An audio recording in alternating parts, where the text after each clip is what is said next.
Good morning from Tokyo. मेरा Tokyo के अंदर जो है ये पहला दिन है व्लॉगिंग का। और मैं कल रात को जो है वो इस हॉस्टल के अंदर रुक गया था।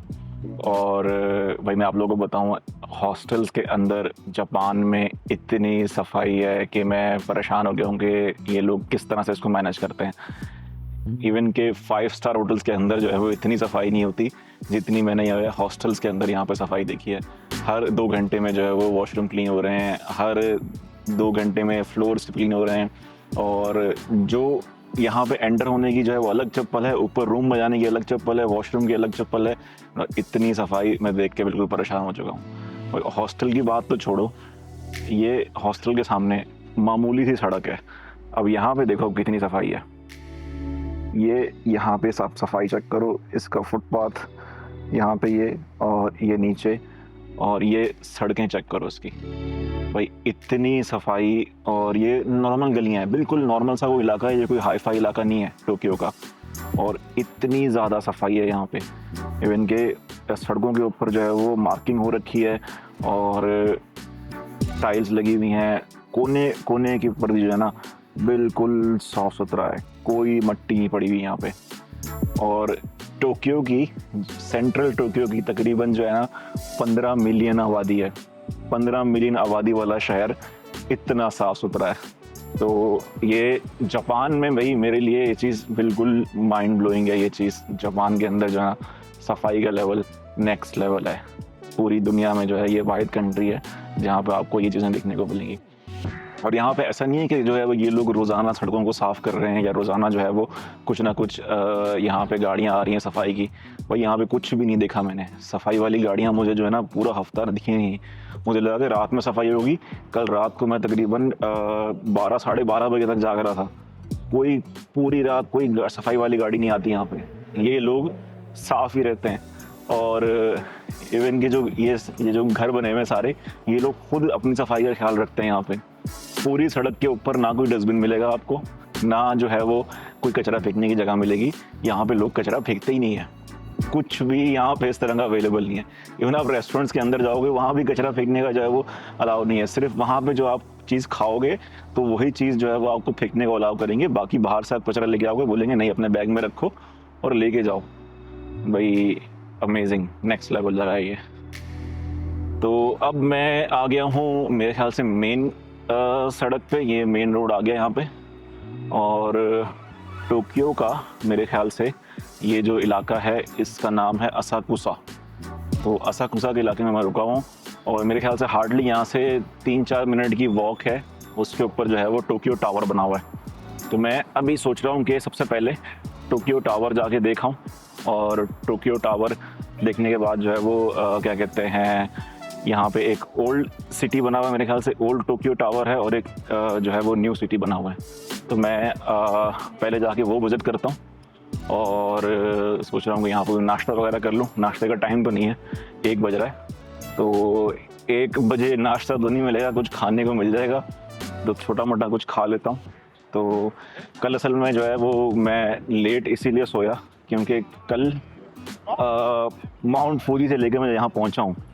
मैंने अपने मोबाइल पे चेक करा, मेरे 45,000 स्टेप्स हो गए सिर्फ कल के दिन में। और कल शाम को जब मैं वो दोस्त से मिलने के बाद जो टोक्यो, सेंट्रल टोक्यो में पहुंचा हूं, तो ट्रेन स्टेशन पे मेरी टांगें कांप रही थी ऐसे। और लेफ़्ट वाली टांग जो है पूरी फूल चुकी थी। और बड़ी मुश्किल से मैं लंगड़ाता हुआ जो है ना इस हॉस्टल पे पहुंचा हूँ। शुक्र है कि जो ये हॉस्टल है वो ट्रेन स्टेशन से जो है वो 5 मिनट की वॉक पे था। तो बहुत मुश्किल से मैं हॉस्टल पहुंचा हूँ। फिर बैठ के मैंने पाँव जो है वो 1 घंटा गर्म पानी में रखा और थोड़ी देर रेस्ट करने के बाद जो है ना वो सुकून मिला और मैं तकरीबन 8-9 घंटे सोया हूँ आराम से। मैंने नींद पूरी करी है पिछले 15 दिन की। पिछले 15 दिन से मैं जो है वो सो नहीं रहा था यहाँ पे, तो सुकून से नींद पूरी करने के बाद अभी उठा हूँ मैं। मेरे ख्याल से अभी बज रहे हैं 1:30 बज रहा है और मैं अब आ गया हूँ Tokyo, the capital of Japan. अब आप लोगों को मैं finally the capital of Japan की सैर करवाता हूँ, टोक्यो की। तो चलते हैं यहाँ पे भी क्रॉसिंग लगी हुई है।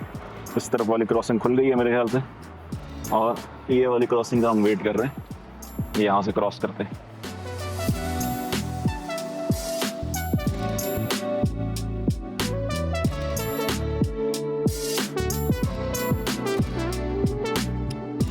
टोक्यो के अंदर इतना सिस्टमैटिक बना हुआ निज़ाम। ये जेब्रा क्रॉसिंग के बीच में लाइन लगी हुई है और लेफ्ट साइड से जो है वो जाने वाली पब्लिक का रास्ता और राइट साइड पे जो है वो आने वाली पब्लिक का रास्ता, ताकि टक्कर नहीं हो आपस में।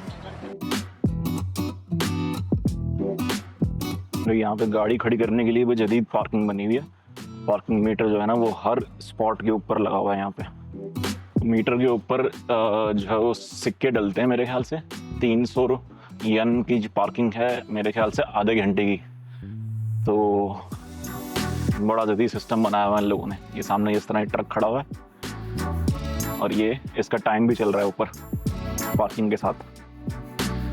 जैसे इसका टाइम ओवर हुआ, इसका 40 मिनट है मेरे ख्याल से इसका, और टाइमिंग लिखी हुई है सुबह 9 से 4 बजे तक गाड़ी खड़ी कर सकते हो यहाँ पे। मेरे ख्याल से कोई इंपॉर्टेंट एरिया होगा ये, और मेरे ख्याल से इम्पोर्टेंट एरिया है क्योंकि मुझे भी यहाँ सामने से जो है वो टोक्यो टावर नज़र आना शुरू हो गया। ये सामने नज़र आ रहा है टोक्यो टावर। ये बिजी स्ट्रीट आ गई यहाँ की, और ये सामने है टोक्यो टावर।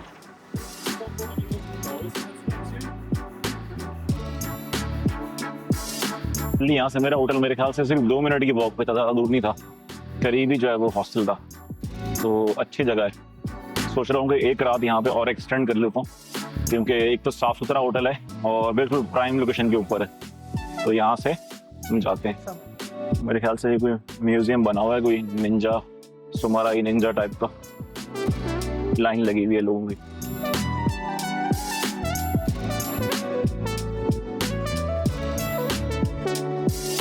भाई यहाँ पे हाथ पढ़ने वाले ज्योतिषी बैठे हुए हैं बहुत सारे। ये ओकिनावा के अंदर भी थे और यहाँ पे भी है। मेरे ख्याल से जापान के अंदर ये ट्रेडिशन है हाथ पढ़ने वाला। अंदर अंकल बैठे हुए और वो हाथ पढ़ के बता रहे हैं कि भाई हमारी ज़िंदगी का जो है वो क्या बनेगा। अजीब और गरीब किस्म की कौम है जापानीज।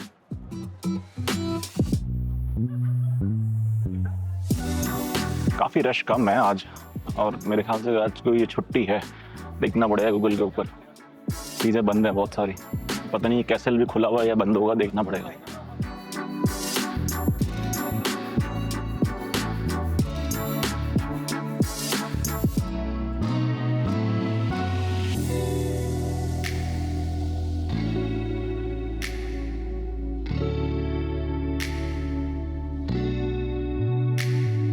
यहाँ पे रश शुरू हो गया, अभी अच्छा खासा रश शुरू हो गया। ये मेरे ख्याल से कोई ट्रेडिशनल दुकानें आ गई हैं। ये इस तरफ हो गया रश स्टार्ट, क्योंकि पीछे आ गया हूँ मैं कासल पे, और ये है कासल टोक्यो का सिटी सेंटर के अंदर। और ये इस तरफ टोक्यो टावर बना हुआ है, और टोक्यो टावर के बिल्कुल इस तरफ ये कासल बना हुआ है, और ये कासल के वो सामने ऊपर एक टोक्यो टावर और टोक्यो टावर बना हुआ है।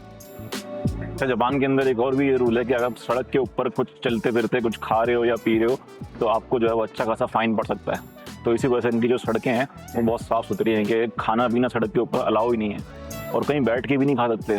खाने पीने की जगह जो बनी हुई है वहीं बैठ के आप खा सकते हो, चलते फिरते आप खा नहीं सकते और कुछ पी भी नहीं सकते।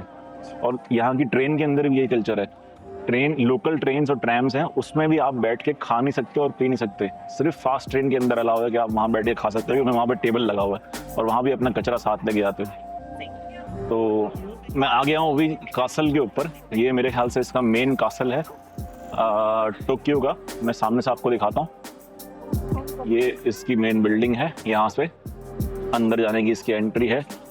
और इसके बिल्कुल लेफ्ट साइड पे ये पगोडा बना हुआ है। पगोडा कहते हैं जापान के अंदर जो ट्रेडिशनल टावर्स बने हुए होते हैं उसको कहते हैं पगोडा।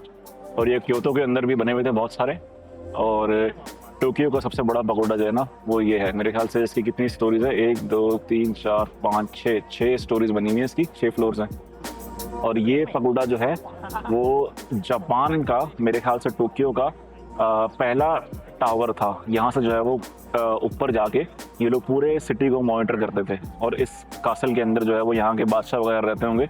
और इसी जो है वो ओल्ड टावर के बिल्कुल सामने इन लोगों ने जो है वो टोक्यो का मेन टावर बनाया है। ये सामने दिखाता हूँ आपको मैं, ये मॉडर्न टोक्यो टावर और ये इस तरफ ओल्ड टोक्यो टावर।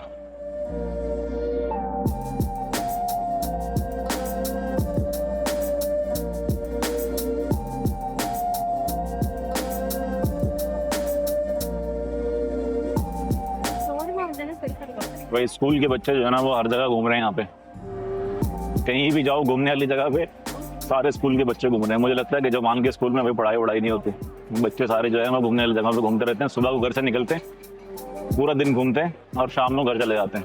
ये जापान के स्कूल है। तो मेरे ख्याल से यार मैं भी शायद जापान के स्कूल में ही पढ़ता तो सारा दिन जो है घूमने का मौका मिलता। पढ़ाई वढ़ाई यहाँ पे कुछ भी नहीं होती।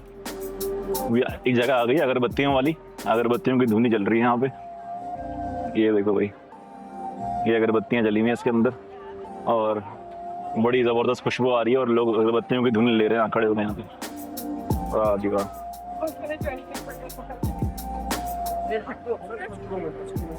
पूरा खुशबू जो है ना वो आ गई है।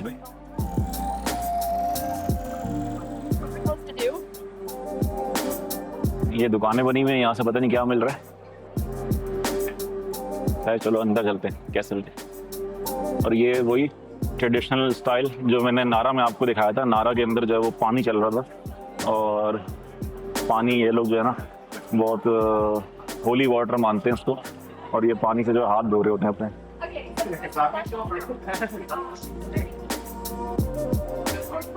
ये ऐसे पकड़ के हाथ पे डालते हैं पानी और दोनों हाथ धो लेते हैं। तो ये तो पी भी रहा है पानी भाई। ये बहुत सारे ड्रैगन बने हुए, ड्रैगन पानी निकल रहा है, और ऊपर जो है कोई बादशाह सा खड़ा हुआ है, इनका सर पे भी ड्रैगन बैठा हुआ है इसके।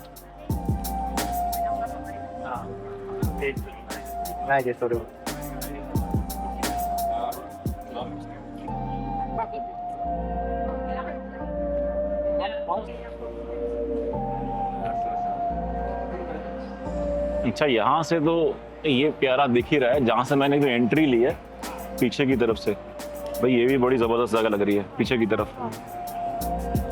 पीछे का लुक भी बड़ा प्यारा है इसका।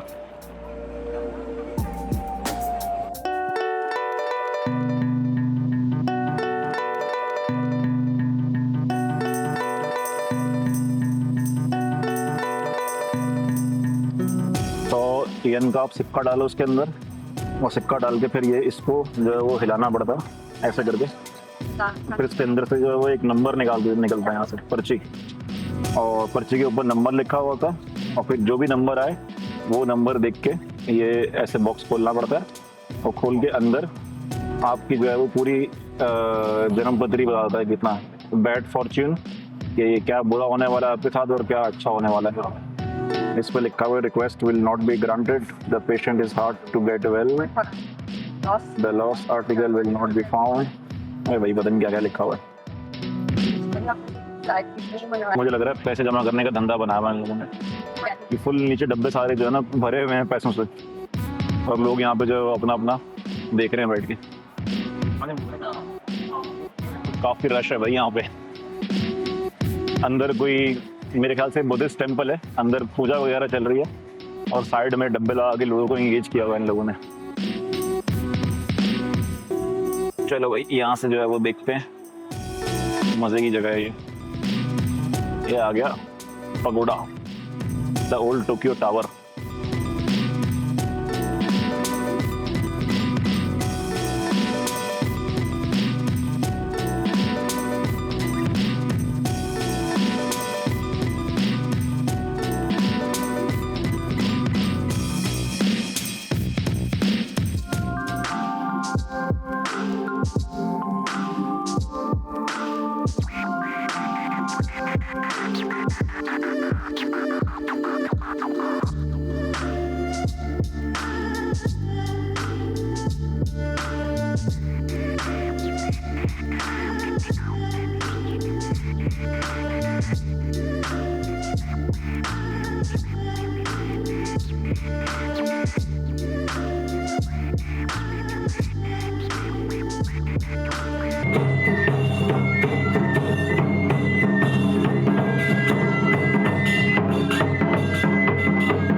भाई एकदम से जो है वो डंडा लेके अगर लाल कलर का मेरे सामने, मुझे लगा पता नहीं क्या सीन है, लेकिन वो ट्रक आ रहा था, ट्रक वाले की वजह से उसने मुझे साइड पे करा है। सेफ्टी जो है ना बड़ी प्रॉपर है जापान के अंदर। तो रश वाली जगह से मैं बाहर निकल आया हूँ अभी यहाँ से, और कैसल भी मैंने देख लिया। कैसल नहीं, मेरे ख्याल से टेंपल था, बुद्धिस्ट टेंपल, इसका नाम था सेंसुजी बुद्धिस्ट टेंपल। मेरे ख्याल से हज़ारों साल पुराना टेंपल है जापान के अंदर, और वर्ल्ड वॉर के टाइम पे ये टेंपल पूरा डिस्ट्रॉय हो गया था, पूरा जला दिया था इन लोगों ने, और दोबारा रीबिल्ड कराया इन लोगों ने सारा, और बड़े ज़बरदस्त तरीके से जो है वो दोबारा इसको रीबिल्ड कराया इन लोगों ने और मेंटेन किया हुआ पूरा। तो अब चलते हैं कुछ खाने के लिए, क्योंकि अब लग रही है मुझे भूख।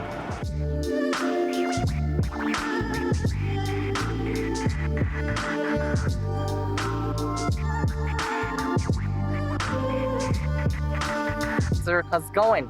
Everything great. Great. Where are Yeah. you from?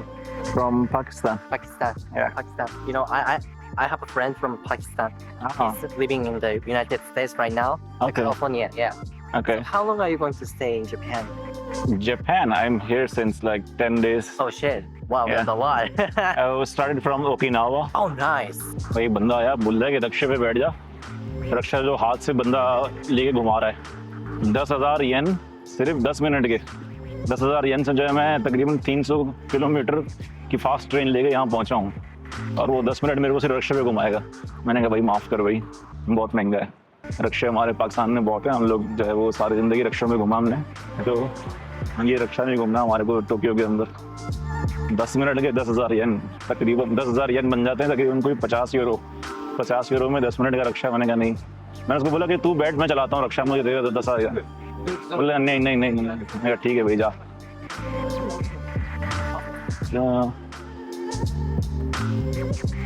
ये जा रहा है लेके पीछे रक्षा।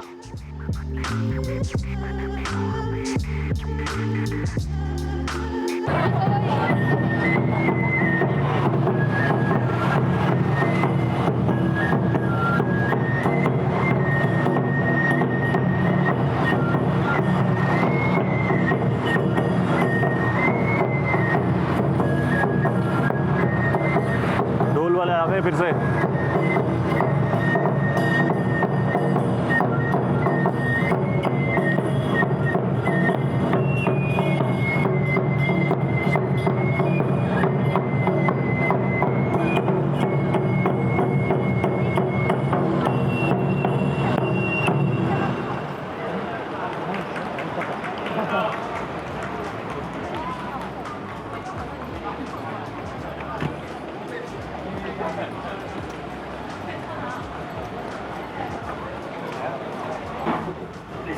Thank you.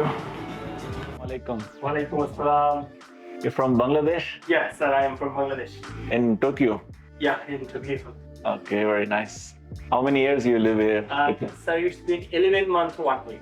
11 months? Yeah. Okay. Nice. Nice to meet you. Nice to meet you, sir. Thank you for coming, sir. Thank you. Our regular meat is Australian beef. You Uh-huh. can upgrade to lamb or Japanese Wagyu. Okay. It will be extra charge. And every burger comes with spicy potato, salad and yogurt sauce. Okay. Thank Thank you you. so much, Mr. Blue. Thank you. भाई Tokyo के अंदर बहुत सारे हलाल option available हैं, तो भूख लग रही थी मुझे, अभी दोपहर के खाने का टाइम हो गया समझो, तो मैं आ गया हूँ अभी यहाँ पे बर्गर खाने के लिए। तो वैक्यू बीफ तो मेरे ख्याल से बहुत महंगा है, लेकिन मैंने ऑस्ट्रेलियन बीफ ट्राई किया, देखते हैं कि भाई किस तरह बर्गर आता है।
भाई ये है शिबा स्क्वायर। रात के टाइम पे ये इस वाले जगह पे लोग खड़े हैं, वो कोने पे लोग खड़े हुए हैं, यहाँ पे ऊपर जो है वो कोने पे लोग खड़े हैं और ये इस तरफ खड़े हुए लोग। अभी जो है सिग्नल खुलेगा इसका, सिग्नल खुलते हुए जो है तमाशा दिखेगा आप, कैसे तमाशा हो गया। तो मेरे ख्याल से 2 मिनट में सिग्नल खुलने वाला है और सारे लोग रेडी हो गए और बीच में सारे भागते हैं। ये बीच में सारे निकल के भागेंगे अभी।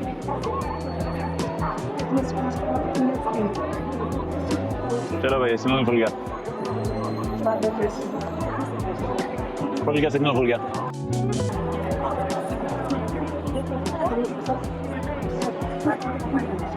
ये है शिबा स्क्वायर टोक्यो। सारे लोग जो है ना यहाँ पे चारों तरफ से जो है वो ट्रायंगल बना के जो है वो क्रॉसिंग करते हैं रोड के ऊपर, और कुछ इस तरीके का मंजर दिखता है पूरा। मैं बीच में खड़ा हूँ इसके स्क्वायर के और चारों तरफ से जो है वो लोग जा रहे हैं यहाँ पे, और इस तरीके से जो लोग सारे क्रॉस करे जाते हैं। मैं दूसरी तरफ जाता हूँ यहाँ पे, वो बहुत फेमस स्क्वायर है पूरी दुनिया के अंदर जो है वो, यहाँ पे लोग दूर दूर से देखने के लिए आते हैं इसको। पीछे पूरा जो है सारा खाली हो जाएगा। अब ये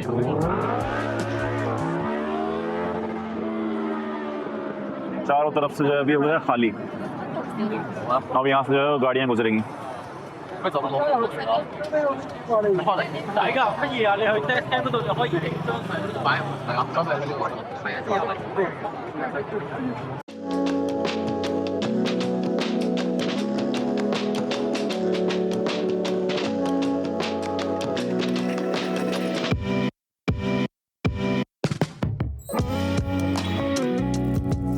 आप लोगों को ये देख के हैरत हो रही होगी कि इस कुत्ते के मुजस्मे के साथ बहुत सारे लोग तस्वीरें क्यों खिंचवा रहे हैं।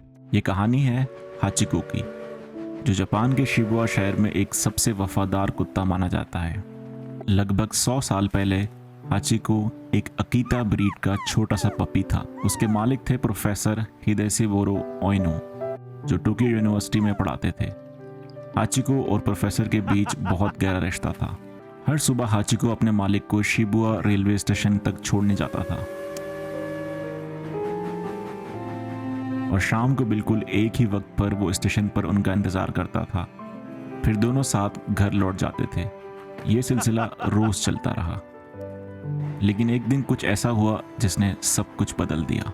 1925 में प्रोफेसर ओइनो को यूनिवर्सिटी में एक हार्ट अटैक आया और उनकी वहीं मौत हो गई। वो कभी घर वापस नहीं आ सके, लेकिन हाचिको को इस बात का पता नहीं था। उस दिन भी वो शाम को स्टेशन पर अपने मालिक का इंतजार करता रहा। अगले दिन भी आया, फिर उसके अगले दिन भी। दिन हफ्तों में बदल गए, हफ्ते महीनों में और महीने सालों में। हाचिको लगभग 9 साल तक हर एक दिन उसी वक्त शिबुया स्टेशन पर अपने मालिक का इंतजार करता रहा। बारिश हो, सर्दी हो, बर्फ हो, उसने अपनी उम्मीद कभी नहीं छोड़ी। स्टेशन के लोग और आसपास के दुकानदार हाचिको को पहचानने लगे। वो इसे खाना देते, उसका ख्याल रखते और धीरे धीरे पूरे जापान को उसकी वफादारी की कहानी पता चल गई। 1935 में हाचिको की भी मौत हो गई, लेकिन उसकी वफादारी को दुनिया कभी नहीं भूल पाएगी। मैंने हाचिको की कहानी बचपन में किताबों में पढ़ी थी और आज शिबुया स्क्वायर पे खड़े होने के बाद ये कहानी मेरी आंखों के सामने आ गई। इस कहानी का सबसे बड़ा लेसन ये है कि सच्चा प्यार और वफादारी किसी जुबान की मोहताज नहीं होता। कभी कभी एक जानवर भी हमें वो सबक सिखा देता है जो इंसान पूरी जिंदगी में नहीं सीख पाते। इसीलिए जब भी कोई शिबुया स्टेशन का नाम लेता है, लोगों को स्टेशन याद नहीं आता, उन्हें याद आती है हाचिको की, एक ऐसा दोस्त जिसने अपने मालिक का इंतजार आखिरी सांस तक किया।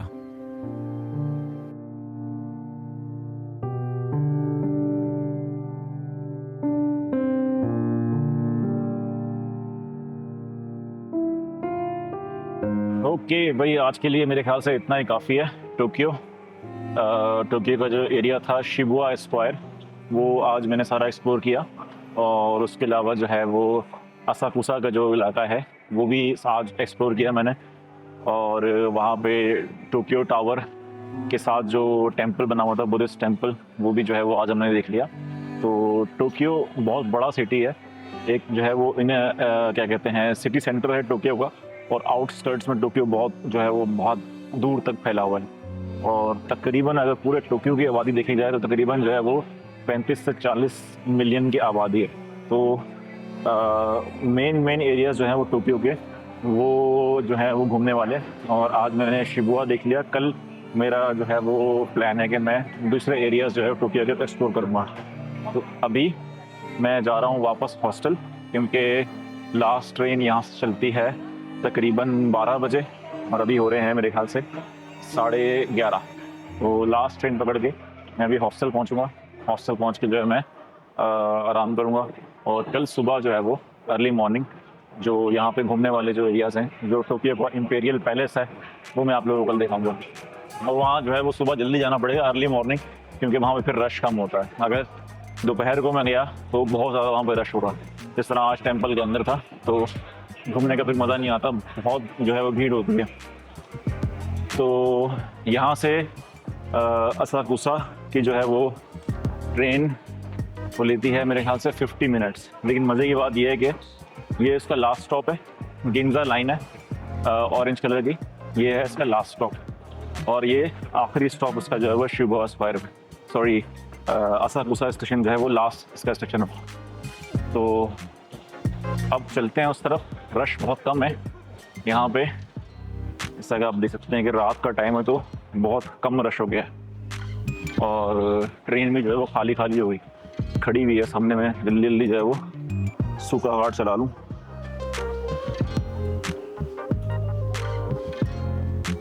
सूखा सूखा सूखा जल्दी। Okay let's go. भाई रुक जा।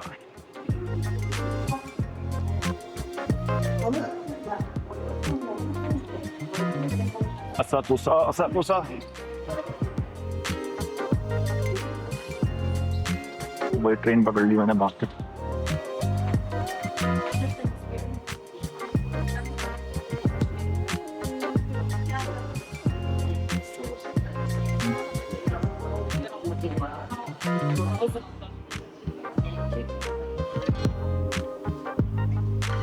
वही शुक्र है कि ट्रेन पकड़ ली, वरना अगली वाली ट्रेन जो है ना 15 मिनट बाद आनी थी, तो बचत हो गई।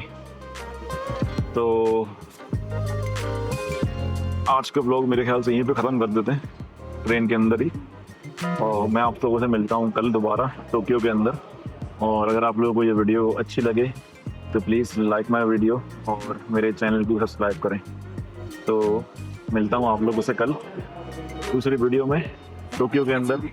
अपना ख्याल रखें एंड अल्लाह हाफ़िज़।